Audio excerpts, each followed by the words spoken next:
خاک فارس کا مسافر قسط 34 تحریر عبد المالک ہاشمی۔ بذریعہ ٹیکسی ہوٹل مشہد پہنچا۔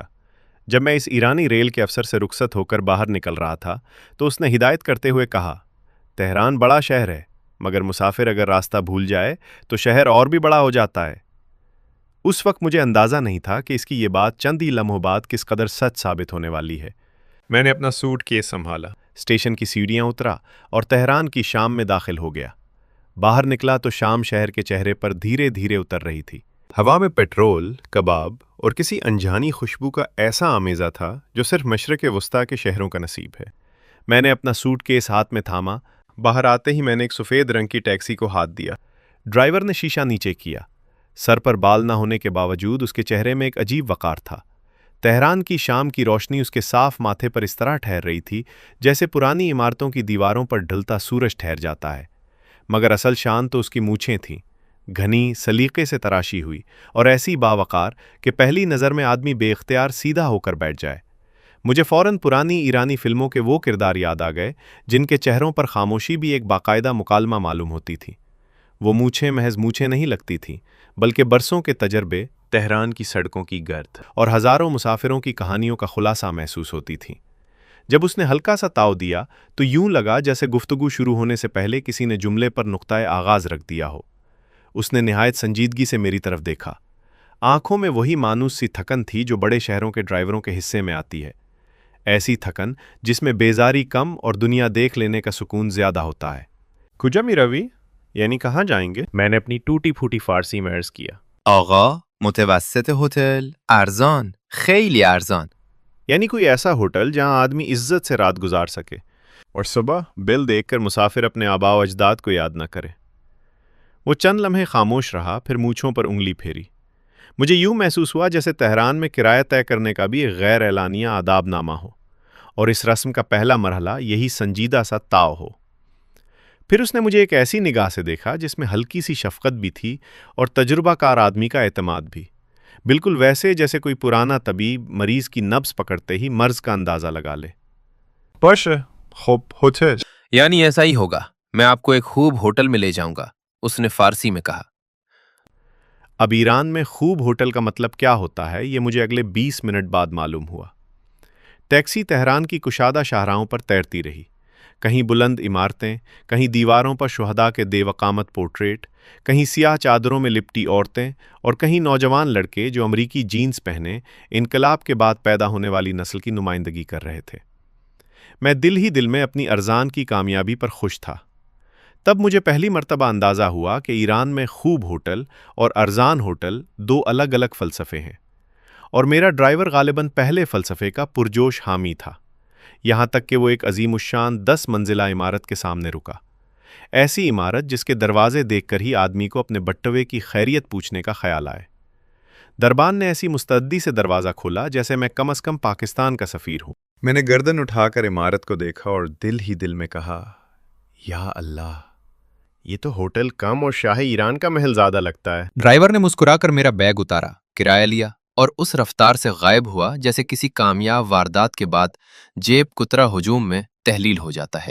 تہران کا ہوٹل مشہد۔ لابی میں داخل ہوا تو فرش ایسا چمک رہا تھا کہ آدمی اپنا مستقبل اس میں دیکھ لے۔ چھت سے لٹکتے فانوس، نرم قالین، خاموش لفٹیں اور استقبالیہ پر کھڑا ایک نہایت سنجیدہ مرد۔ مجھے فوراً احساس ہو گیا کہ میں غلط جگہ آ گیا ہوں۔ میں نے دھیرے سے پوچھا، سنگل روم چقدر؟ یعنی سنگل روم کا کرایہ کتنا ہے؟ استقبالیہ پر موجود نوجوان نے رجسٹر کھولا، ایک نظر مجھ پر ڈالی، دوسری میرے سامسنگ کے سوٹ کیس پر، پھر نہایت پیشہ ورانہ مسکراہٹ کے ساتھ بولا، شبی 24,000 تومان آغا، یعنی ایک رات کا کرایہ 24,000 تومان۔ میں نے سمجھا شاید میں نے غلط سنا ہے۔ میں نے دوبارہ پوچھا، چقدر؟ اس نے اس مرتبہ پوری شفقت سے دہرایا، شبی 24,000 تومان آغا، یعنی جناب والا 24,000 تومان۔ میرے ذہن میں فوراً زائدان اور اصفہان کے وہ ہاسٹل گھوم گئے جہاں 40-50 تومن میں رات گزر جاتی تھی، اور یہاں ایک رات کا کرایہ 24,000 تومن، یعنی جولائی 2001 کے حساب سے تقریباً 2,500 پاکستانی روپے۔ اس دور میں تو کوئٹہ کے سرینا ہوٹل والے بھی شاید اتنی رقم لیتے ہوئے شرما جاتے۔ میرا دل چاہا فوراً بیگ اٹھاؤں اور باہر نکل جاؤں،